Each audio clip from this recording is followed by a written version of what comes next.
Kaget Tony juga. Mah, bentar dulu mah. Kok ini ada daun jambu dari mana ya? Coba inget-inget, masa Bapak bawa daun jambu sih Pak? Keesokan harinya Tony pun terus terang aja masih penasaran nih dengan kejadian yang dia alamin. Masa iya sih di dompet kok saya bawa-bawa daun jambu yang sudah layu ke beginian? Kang, punten. Kenapa? Kalau Mbak Sari ini sudah nggak ada. Jangan guyonan, kata Tony ke Kang Jaul. Bener, ini sudah 7 hari meninggal. Kalau Akang nggak percaya, Kang Jaul, saya tuh terus terang saja Kang. Pasca saya mendapatkan daun jambu itu Kang, itu ngojek saya nggak pernah henti Kang. Dari mulai aplikasi hampir nggak pernah sepi.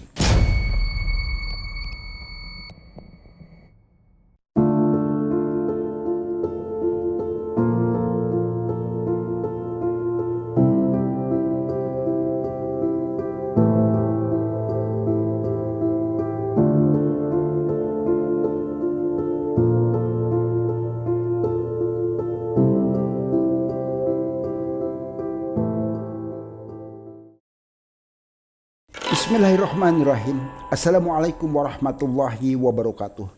Sobat mengulas malam dimanapun berada, baik yang ada di alam nyata maupun di alam gaib, semoga kita semua selalu ada dalam lindungan Allah Subhanahu wa Ta'ala.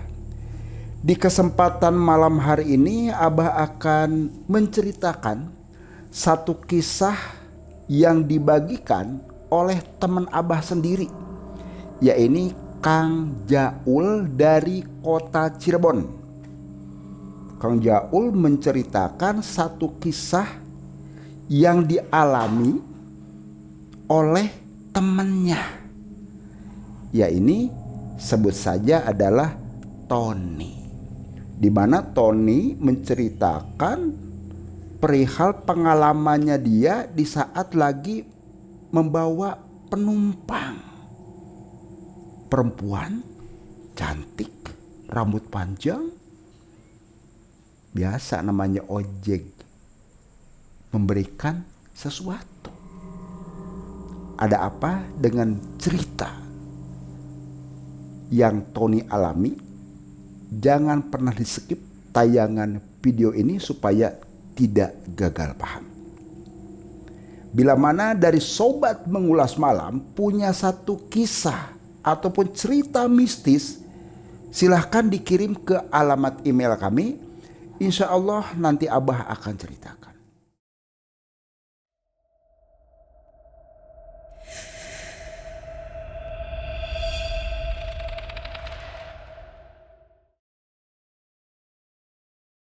Awalnya Tony ini sendiri dia itu mempunyai keluarga. Memang dia pun sebetulnya dari keluarga yang cukup berada. Punya saudara 5, Tony ini adalah anak paling bungsu. Pasca meninggal kedua orang tuanya, ini terus terang aja kan, semua anak-anak itu diberikan warisan semua.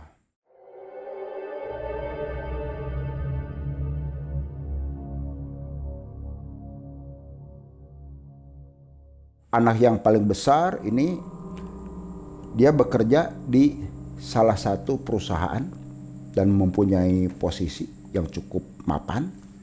Terus yang saudara yang kedua juga itu sama seperti itu juga. Ada yang pegawai negeri, juga ada yang jadi dokter. Cuma Tony ini sendirilah. Karena merasa dia sebagai anak bungsu, dari mulai waktu ada kedua orang tuanya itu paling manja banget.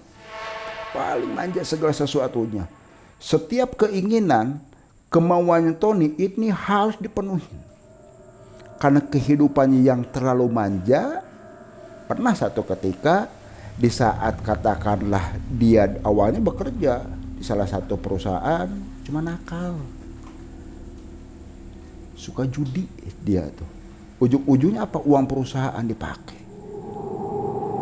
Tidak bisa bayar, minta ke orang tuanya. Ya sudah, diselesaikan sama orang tuanya. Seburuk-buruknya anak, ya orang tua sih nggak tega.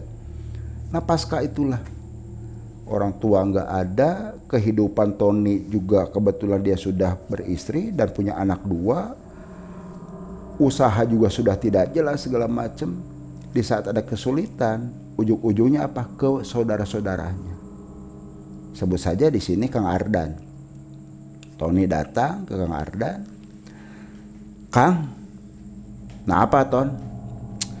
Aduh saya tuh mau minta tolong. Tolong apa lagi Tony, kamu tuh coba mikir, sedikit-sedikit ada masalah minta tolong, minta tolong. Di saat kamu ada kesulitan baru nongol. Kalau lagi ada senang segala macam jangan nongol, ngasih kabar kagak. Ada masalah apa lagi ini tuh? Ya udahlah kalau begitu saya mau minta uang aja Kang. Dan terus terang aja saya juga nggak bisa bayar. Terus uang buat apa lagi? Ya buat usahalah, modal. Ya maksudnya modal apa? Coba yang jelas kalau ngomong tuh. Ardan pun sempat emosi ke adiknya. Tony terdiam aja. Nggak lama kemudian Ardan ngasih solusi ke Tony. Wes senen baik. Ya saya sebagai kakak bukan sekali 2 kali aja nolongin kamu. Bukan saya aja tapi saudara-saudara kamu itu udah bikin pusing sama kamu terus-terusan. Bahasa pinjem nggak pernah bayar, sampai BPKB motor ya mobil kamu gade-gadekan segala macam. Mana kamu bikin pusing aja. Udah sekarang gini, saya akan berikan kamu motor. Tuh motor ada, jarang dipakai, kamu pakai usaha ngojek atau gimana. Aduh Kang, masa ngojek Kang? Gengsi lah. Astagfirullah Tony. Kamu itu jangan hidup pakai gengsi Ton. Urusan perut. Kamu sekarang bukan bawa perut sendiri, tapi kamu sudah punya istri, punya anak. Itu tanggung jawab kamu. Ardan terus ke Tony nyampaikan seperti itu. Ujungnya apa? Tony pun ya sudahlah Kang. Kalau seperti itu saya pun terima kasih, akan berusaha semaksimal mungkin. Mudah-mudahan saja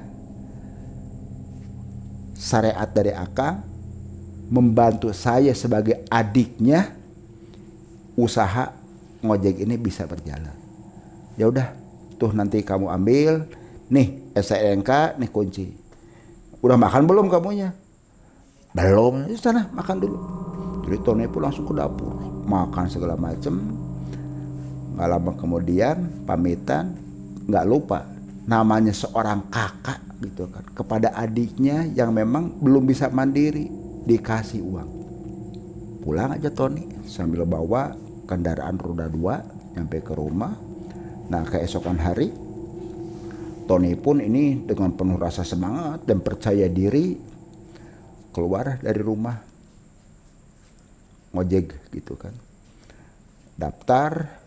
Setelah daftar lakukan ke salah satu aplikasi di situ kan, namanya formula, terkadang yaitu tadi belum mendapatkan hasil.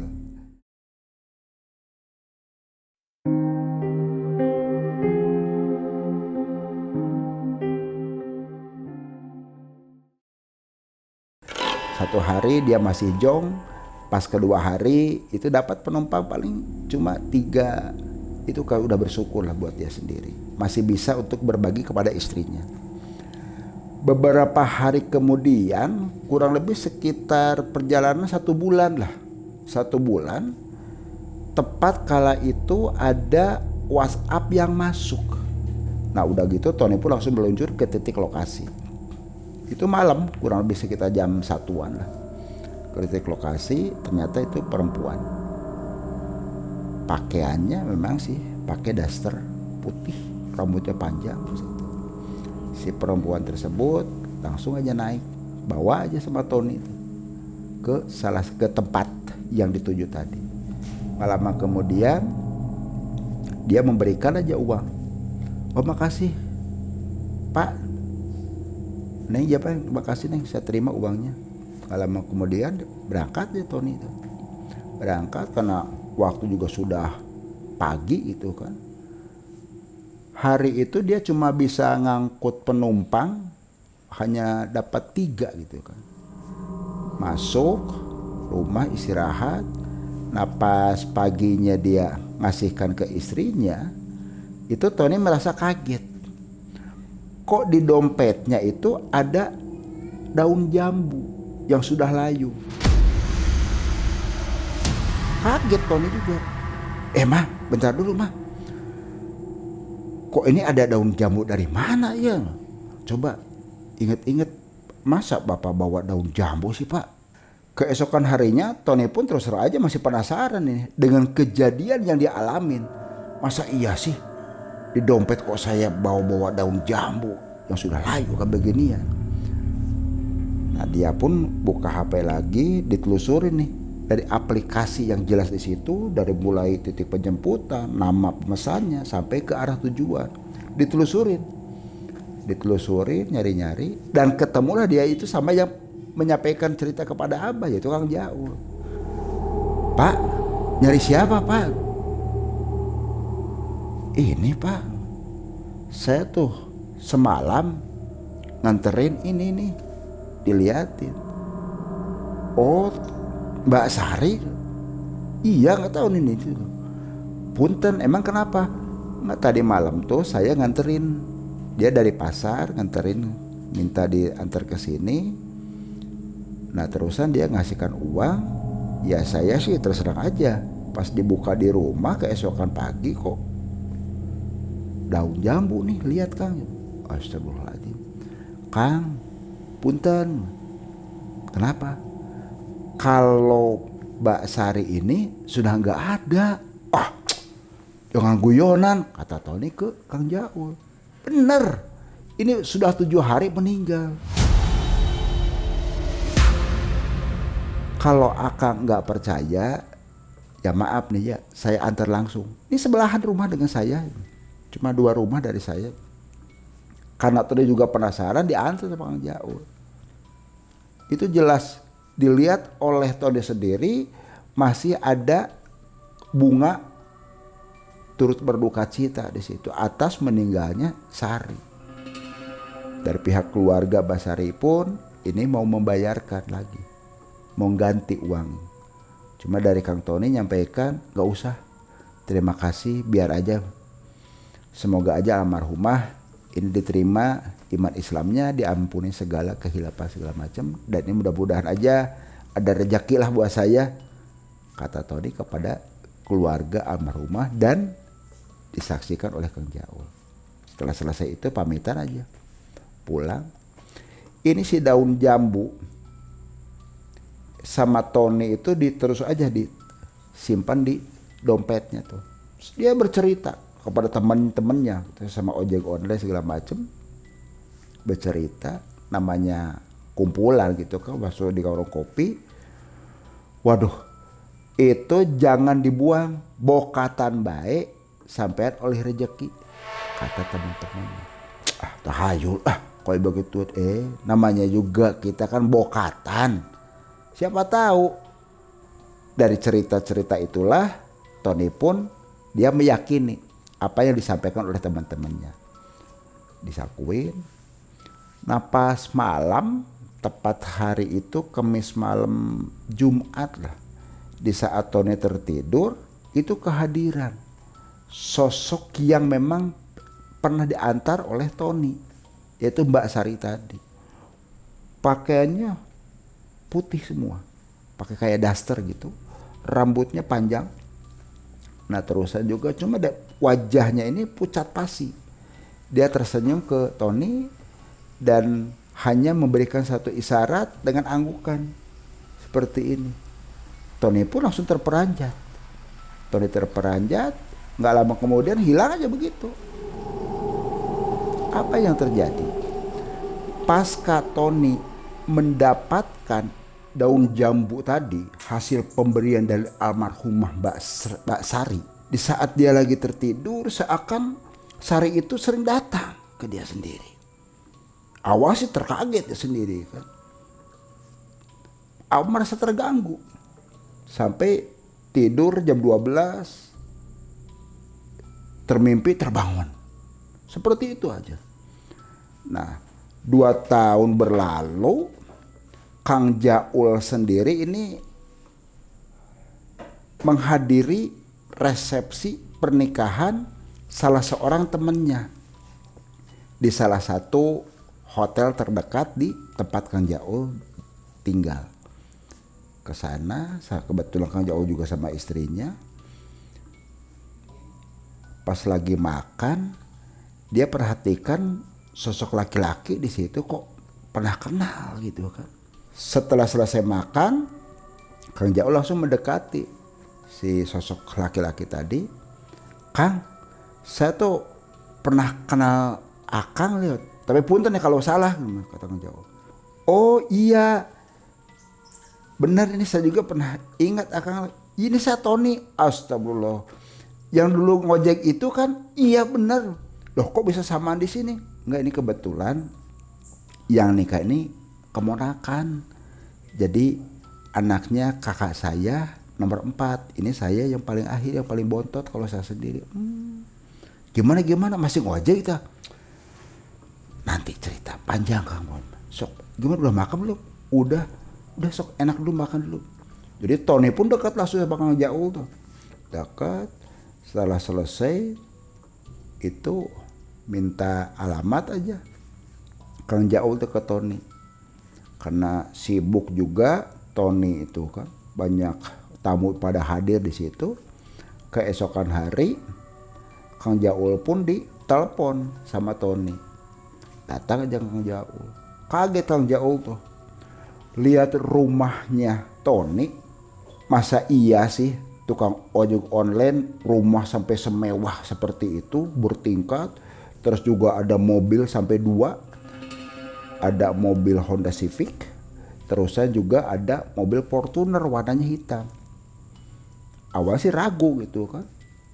Cuma karena ini alamatnya seperti ini, sama ditelepon lagi, keluar ternyata Tony. Disuruh masuk aja. Jadi Kang Jaul masuk seperti biasa. Namanya tamu, disiapin minum segala macem, baru bercerita. Kang Jaul, saya tuh terus terang saja Kang, pasca saya mendapatkan daun jambu itu Kang, itu ngojek saya gak pernah henti Kang. Dari mulai aplikasi hampir gak pernah sepi, termasuk tetangga. Bahkan ada yang itu minta jadi langganan saya Kang. Terus-terusan berjalan. Mungkin berkat dari sini Kang, semakin lama usaha saya itu dari mulai ojek, lama kelamaan saya pun bisa sampai buka warungan Kang, istri saya. Nah dari warungan terus berjalan, ojek pun saya sudah berhentikan karena lama-lama kan usaha istri saya pun terus aja jualan sembako ini makin lama makin meningkat. Nah terusan saya juga ngisi ke warung-warung terdekat di situ, tetangga segala macam. Ujung-ujungnya apa yang terakhir? Ya memang ini sudah rezeki saya dan istri saya secara keluarga aja Kang. Saya tuh sekarang punya grosiran Kang. Grosiran, snack, makanan, minuman segala macam Kang. Ya alhamdulillah saya pun sekarang ini punya gudang sendiri, punya anak buah, saya pun punya mobil box sampai 5. Dan ini rumah, ini baru Kang. Saya baru bangun, terus terang saja. Kang Jaul pun penasaran. Waduh, ini rumah mewah banget kok sampai 2 tingkat kayak ginian. Ini kalau ditaksir bisa sampai 1 M nih Kang. Kata Jaul ke si Tony. Iya Kang, ini saya terus terang saja beli tanah kosong kaplingan. Terus saya bangun. Selama 2 tahun berjalan ini habis 1,7 miliar Kang untuk bangun rumah ini saja. Alhamdulillah Kang. Perantara dari daun jambu itulah Kang. Tapi semua itu sendiri ini memang berkat Allah Subhanahu wa taala. Kang Jaul pun ini terus terang aja sampai penasaran. Kang, itu daun jambunya gimana? Masih ada enggak? Bentar, saya ambil dulu di dalam. Tony langsung aja ke kamar. Dia ambil ke kamar, terus keluar lagi. Itu bawa dompetnya panjang gitu Kang. Diliatin. Nih Kang, daun jambu yang waktu waktu saya dikasih oleh almarhumah Mbak Sari. Loh, kok ini daun jambu? Ini kan sudah hampir 2 tahun lebih, Kang. Harusnya kan dia kering. Justru itu yang jadi aneh saya, Kang. Dari awal saya terima, ini masih layu seperti saya sekarang ini. Ini saya tidak apa-apain. Tidak pernah saya kasih air. Tidak pernah saya kasih minyak segala macam. Ya kondisinya seperti ini. Sampai penasaran dipegang. Dilihat sampai dicium kayak begituan. Ya daun biasa. Tidak ada aroma wangi minyak segala macam. Diserahkan aja lagi. Kang Jaul masih tetap aja bertanya. Kang, selama ini sampai pernah nanya-nanya ke siapa? Nanya apa maksudnya? Iya perihal daun jambu ini tuh. Nggak ada ya Kang ya, saya tuh. Cuma awal aja saya kumpulan, biasa namanya ngojek kalau dulu kan. Dengan teman-teman di warung kopi. Nah dari teman-teman tuh nyampaikan. Udah jangan dibuang, taruh aja katanya di dompet. Bokatan baik sampean oleh rezeki. Sep, terus aja nggak percaya hal itu awalnya, nggak percaya. Tapi ya itu tadi. Pasca mendapatkan inilah saya, kehidupan saya berubah drastis seperti ini, Kang. Jujur aja saya pun khawatir, terus terang saja khawatir. Karena awal-awal sampai sekarang pun ini sosok Sari ini sering hadir terus ke saya tuh. Kalau bentuk nyata sih nggak cuma hanya sebatas mimpi aja, Kang. Barangkali Kang Jaul punya kenalan, Kang, yang ya orang ngerti lah. Ini saya jujur aja khawatir, Kang. Meskipun selama ini saya tidak ada masalah ke istri, ke anak-anak juga segala macam. Ya udah gak apa-apa, coba nanti saya tanya-tanya lah. Setelah ngobrol selesai, Jaul pun pamitan aja ke Tony, pulang aja. Nah kebetulan Kang Jaul juga biasa kumpulan pengajian segala macam, ngobrol sama salah seorang. Ya dianggap sesepuh aja di situ. Bercerita perihal kejadian yang pernah dialami oleh Tony. Dan hasil obrolan itu disampaikanlah keesok harinya ke Tony. Tony pun penasaran, diantar aja Kang Jaul ketemu. Dan dibawa si daun itu pun. Pak Ustadz, mohon izin saya tuh. Terus terang saja kan, tidak ada maksud apapun juga, ini hanya ingin bertanya aja. Bercerita panjang lebar Tony. Dari mulai awal kehidupan sampai yang sekarang ini. Dan dilihatkanlah si daun jambu itu pun. Dipegang sama Ustadz. Dibolak-balik sama Ustadz. Dikasihkan aja lagi. Kang Tony, ini mohon maaf sebelumnya. Bukan berarti Bapak mau mendahului, bukan Bapak sok pintar segala macam. Ini mah memang ini sudah rezekinya kamu. Dari sekian ribu orang, ini Allah telah memberikan rezeki yang tidak terduga. Syukurin dan jangan lupa, karena kamu tadi sudah bercerita kehidupan kamu segala macam. Jangan lupa sekali lagi kamu perbanyak aja sedekahnya. Itu aja buat Bapak. Insya Allah tidak ada malapetaka yang akan timbul kelak di kemudian hari kepada kamu khususnya dan juga kepada anak dan istri kamu. Kata Pak Ustadz ke Tony, disaksikan oleh Kang Jaul. Jadi pas setelah selesai ya pulang pamitannya mereka sendiri. Nah sampai sekarang Kang Jaul dengan Tony pun ini yang tadinya hanya ketemu sekilas begitu saja, ini sudah dianggap sebagai saudara. Sobat Ngulas Malam, apa yang dikisahkan oleh Tony sendiri, ini memang menjadikan satu misteri.